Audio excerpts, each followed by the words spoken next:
Welcome to the episode of Work Insight, where we share insights captured from TAO.ai platform when dealing with our hundreds of customers and hundreds and thousands of subscribers. So we have been asked a lot by our users, by companies to understand what all TAO learns and share with the community. So we have thought of creating a direct conversational dialogue with you guys where we can share our learning and insights with you, and whatever learning we are capturing by talking to many of the experts in the industry, many of the HRs, many of the job seekers, many of learning and development professionals. So we will be bringing that knowledge directly to you. So thank you so much for checking in. For today's conversation, we talk about one of the very critical topic when it comes to job search. It's resume writing.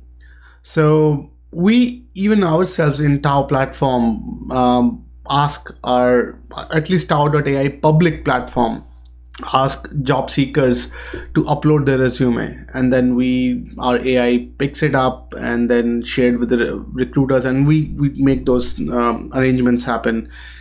And we capture insights, we capture recruiters' feedback, and we sort of understand what's going on, and we take it from there. So some of the critical insights that I would love to share with you all is, so I don't know how many times we have seen a resume that never ends. It's a long and laborious textual representation of what you are. But if you think, what is a resume? It's a small ad. It's an advertisement that tells a recruiter like me, who you are, what you represent. So I became more interested. So I can talk to you. I can bring you on the call. So remember, you don't have to write your complete biography or memoir in this resume. You just need a snapshot, a very accurate representation of who you are in a very sturdy but also succinct way. So don't tell me where you were born. Don't tell. I'm very less interested in your date of birth.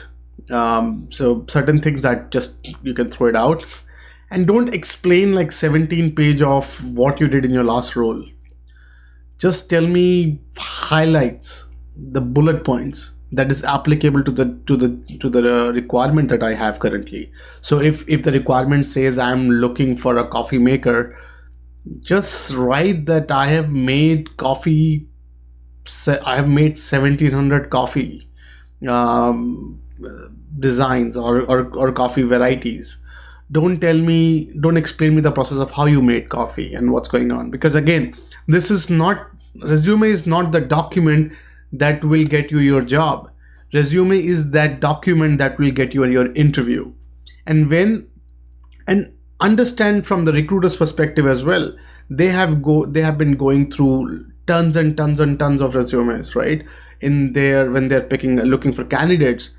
So if your resume doesn't show your relevance to the role within 5 seconds, then there's a very less likelihood. Like with every additional second, your chances keep getting slimmer and slimmer in getting picked up. So make sure you be your devil's advocate and look through your resume and see what's going on, and shorten it. One of the interesting trick that I recommend to folks, and we recommend to folks, and they like it, is we ask them to, hey, just send yourself this resume, just change the name and email it yourself, and then read it, and then see if you like it or not. Sometimes just because you write something, sometimes makes you a bit biased towards what's going on. But the moment you receive an email from someone, try to pretend play that it's coming from your friend and you want to see that. and also show it around. Show your resume around and see what others think. So that's the very high level what's going on. Now let's go on a very tactical level on what specific changes you could do. So obviously, explain your overview, right? That should come first, and then like we tell it to a lot of job seekers, and we have captured from a lot of recruiters, your most promising things comes first in the resume. So if we read from top to bottom, so the first thing that we want to see is your name, your email, your contact information, so we can get in touch. And then instantly I want to understand, who are you?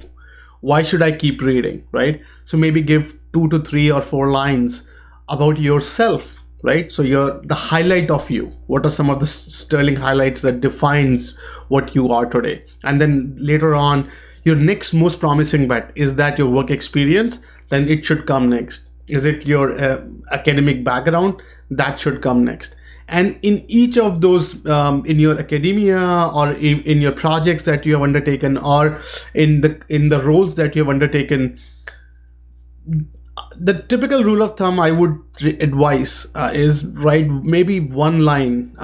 So each job, add 4 to 5 lines, and each line represent a very succinct representation of what you did. And obviously every job, certain jobs require say a research R&D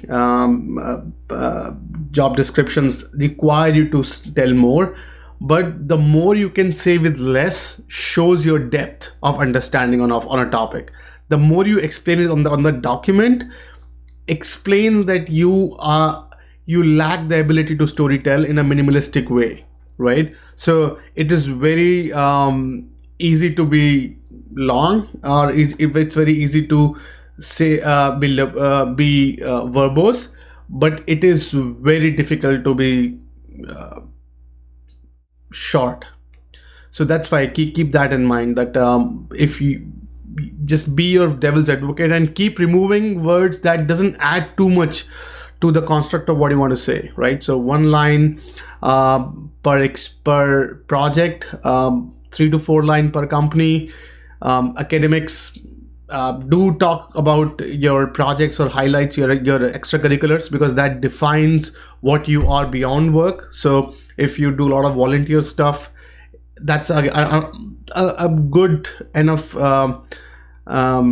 do show in your resume, right? So we want to know, recruiters want to know what's going on. So let me recap quickly. 1 page best, right? Every additional page you're losing me. First 7 seconds or 5 seconds, if I'm not if you don't give me enough candy to keep reading, then every additional second my interest in your resume keep on declining rapidly. So make sure you keep my attention. Most promising first give me all the contact details, your name and your contact details. Then tell me about the highlight in your career, and from there on just pick your most promising block.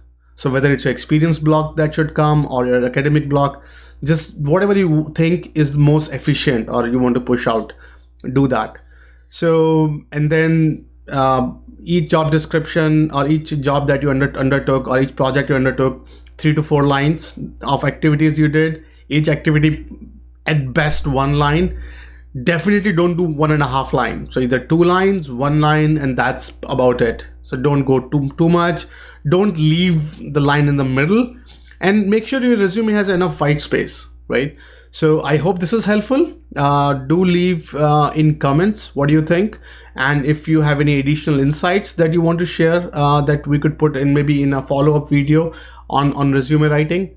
Thank you so much, and subscribe to TAO.ai and let TAO find and help with your career. Thank you so much.